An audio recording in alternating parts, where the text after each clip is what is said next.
পবিত্র ঈদের দিনে রাজধানীর ব্যস্ততম ঢাকা মেডিকেল কলেজ হাসপাতাল থেকে অপহৃত 2 বছরের শিশু কাজী ফুজাইলকে 14 ঘন্টার মধ্যে উদ্ধার করেছে র‍্যাব 10।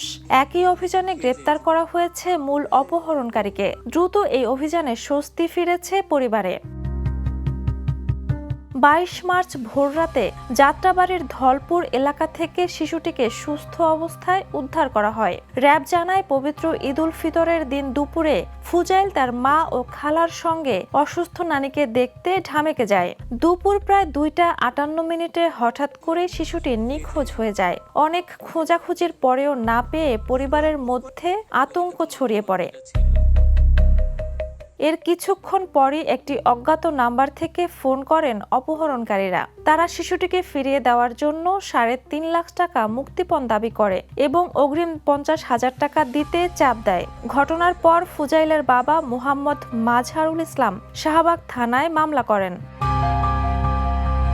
মামলার সূত্র ধরে র‍্যাব 10 দ্রুত অভিযান শুরু করে। গোয়েন্দা নজরদারি ও তথ্য প্রযুক্তির সহায়তায় শনিবার গভীর রাতে এম তানভীর নামে এক ব্যক্তিকে গ্রেপ্তার করা হয়। এই সময় তার কাছ থেকেই শিশু ফুজাইলকে উদ্ধার করা হয়।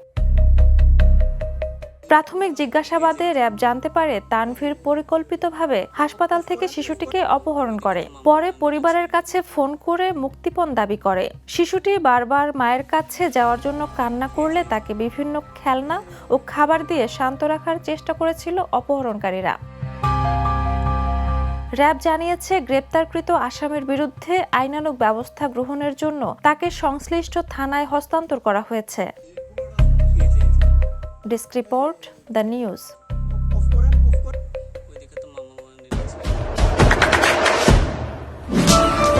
দেশে দেশে সবার সাথে, দ্য নিউজ।